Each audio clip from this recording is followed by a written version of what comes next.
Bueno, pues vamos ahora con lo que sería el vídeo relativo al tema 5. Concretamente, en este caso, lo que vamos a hacer es una pequeña mención, alusión al PCL como herramienta de estudio de la peligrosidad criminal. ¿Vale?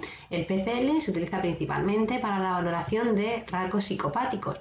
Ya sabemos cuál es la controversia en relación al concepto de psicopatía a nivel general.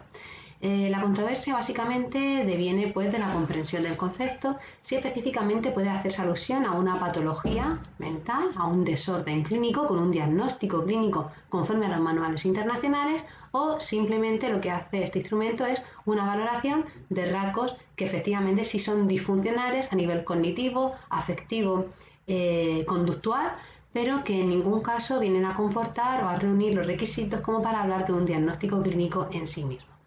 Concretamente, a este nivel, si tomamos como referencia el Manual Diagnóstico y Estadístico de los Trastornos Mentales de la Asociación de Psiquiatría Americana, en su última publicación en el año 2013, o la Clasificación Internacional de Enfermedades de la OMS, de la Organización Mundial de la Salud, en su última versión del año 2018, vemos que efectivamente pues no se aprecia el diagnóstico como tal de psicopatía.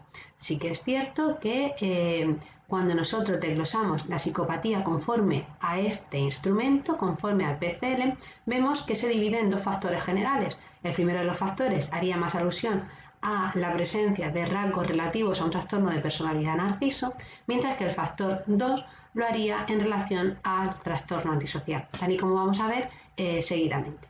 Además, para más INRI, es cierto que en relación a la psicopatía habría un poco que aludir pues, a esta visión más mediática que nos dan los medios de comunicación, el cine, televisión, etcétera, en relación también con lo que serían los asesinos seriales y los psicópatas. Cuando nosotros sabemos que los asesinos seriales, como tipología de asesinos múltiples, específicamente pues deben de diferenciarse atendiendo a la escena del crimen, si es organizada o si es desorganizada. A este nivel, los asesinos seriales organizados serían específicamente los que van a reunir esas características psicopáticas en términos generales, mientras que los asesinos seriales desorganizados lo harían con características psicóticas, más relativas al trastorno del espectro esquizofrénico. Hecha esta introducción, lo cierto es que las primeras alusiones a los rasgos psicopáticos vienen de la mano de Klekel, ¿vale? Es el primer autor que a partir de su obra La máscara de la cordura, en el año 1941, pues realiza la primera descripción del psicópata prototípico. ¿Por qué prototípico? Pues porque específicamente sus alusiones, sus conclusiones devienen de lo que sería la práctica clínica, ¿vale? De consulta. Habla de un trastorno psicopático como el más peligroso que la psicosis debido a la aparente normalidad, que es un poquito lo que Garrido Genovés nos dice a nivel nacional como ese delincuente camaleónico, ¿no? El psicópata como un camaleón, como una persona que es capaz de camuflarse a nivel social y pasar desapercibida. Por eso en la actualidad pues muchas veces también se vincula lo que sería la presencia de rasgos psicopáticos con personas que están situadas en altas esferas a nivel social, por ejemplo con grandes empresarios o con figuras pues a nivel político bastante representativas, ¿vale? Hablando siempre de rasgos psicopáticos, no de psicopatología clínica como diagnóstico. Bien. Este autor define una totalidad de 16 rasgos psicopáticos y lo identifica con lo que sería esa conducta más antisocial, ¿vale? Y que la va a diferenciar de una criminalidad más común, sino una psicopatía como un conjunto de aspectos más disfuncionales a ese nivel. Por ejemplo, a nivel cognitivo, a nivel emocional por esa frialdad que la caracteriza, etcétera, etcétera. Y además, pues bueno, nos dice que serían una serie de rasgos presentes en determinadas personas, pero que no siempre estarían en el contexto de la institución penitenciaria, sino que también se pueden encontrar a nivel comunitario. Alude también a esos psicópatas integrados, esos psicópatas con éxito, y que en definitiva se vincularían, si lo llevamos a nivel jurídico penal, con lo que serían los delitos de cuello blanco o white collar crimes. También este autor alude al concepto de demencia semántica. Dice, no es capaz de comprender las experiencias humanas, pero sí es capaz de imitarlas y fingir entenderlas, ¿vale? De ahí esa frialdad que los caracteriza. Y principalmente, bueno, pues hace esa alusión que acabamos de mencionar en cuanto a no todos los criminales son psicópatas, ni todos los psicópatas son criminales. Esto sería un poquito el resumen pues, de esos 16 rasgos que elabora este autor, ¿vale? Concretamente lo hace en el año 1976 y que posteriormente viene a retomar Robert Hare, ¿vale? A partir del cual realizaría esa elaboración del PCLR.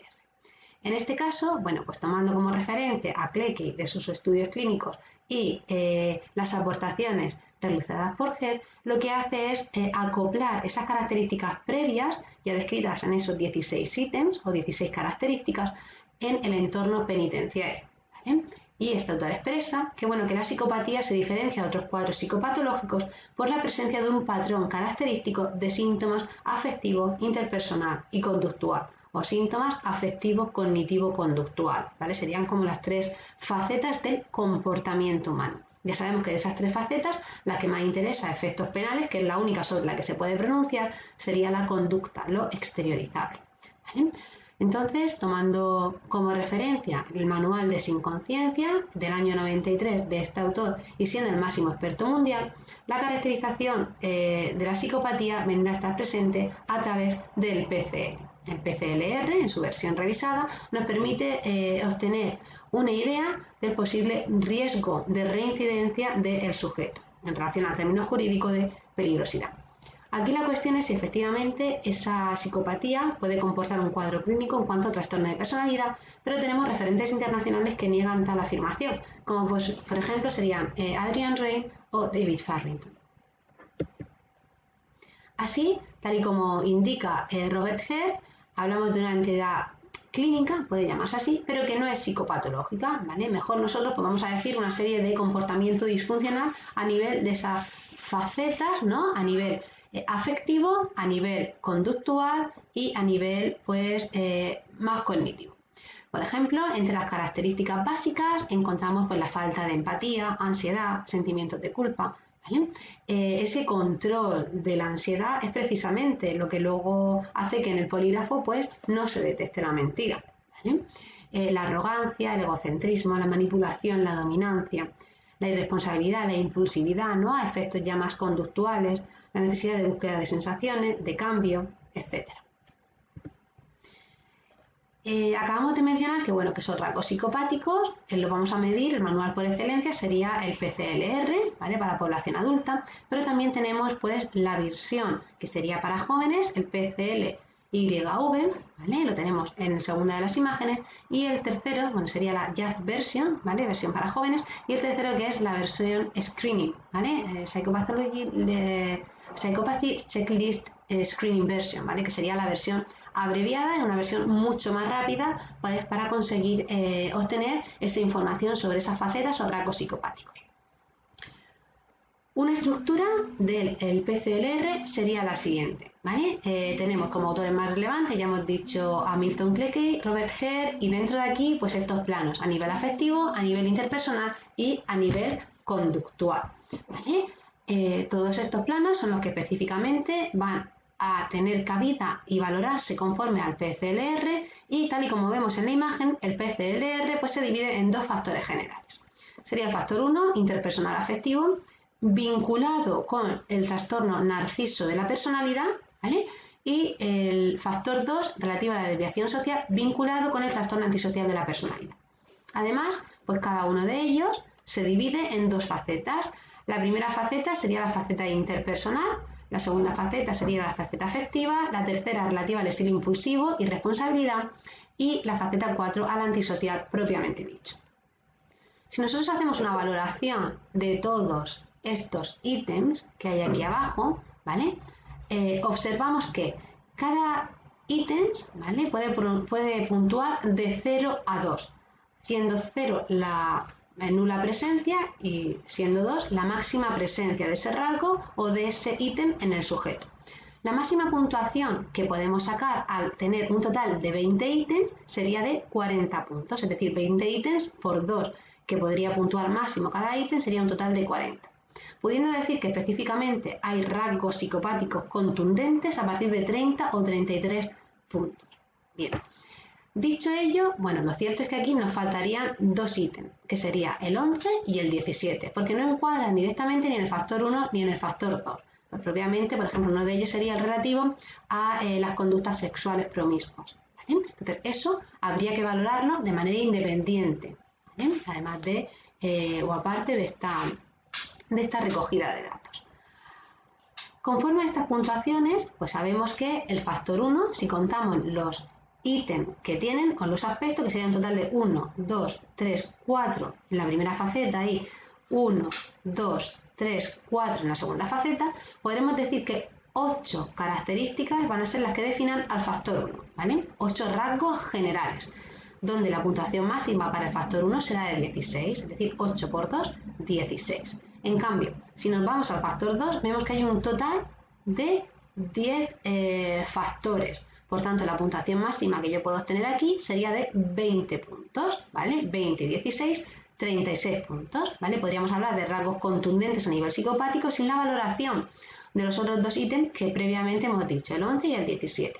Además, es interesante pues, valorar la tendencia del sujeto, es decir, si el sujeto obtiene una puntuación, por ejemplo, de 20 en el factor 2, pero de 0 en el factor 1, sabemos que va a haber mucha más probabilidad de delinquir, porque se relaciona con lo que sería la impulsividad y sobre todo con el aspecto más antisocial. Mientras que la puntuación, siendo más elevada y mayor que el factor 2 en el factor 1, pues habría una menor probabilidad de esa delincuencia y hablaríamos de un sujeto más integrado a nivel social, ¿vale? Que pasaría más desapercibido en cuanto a esos rasgos psicopáticos. Incluso puede no llegar a realizar esos comportamientos delictivos, esas conductas delictivas, perdón.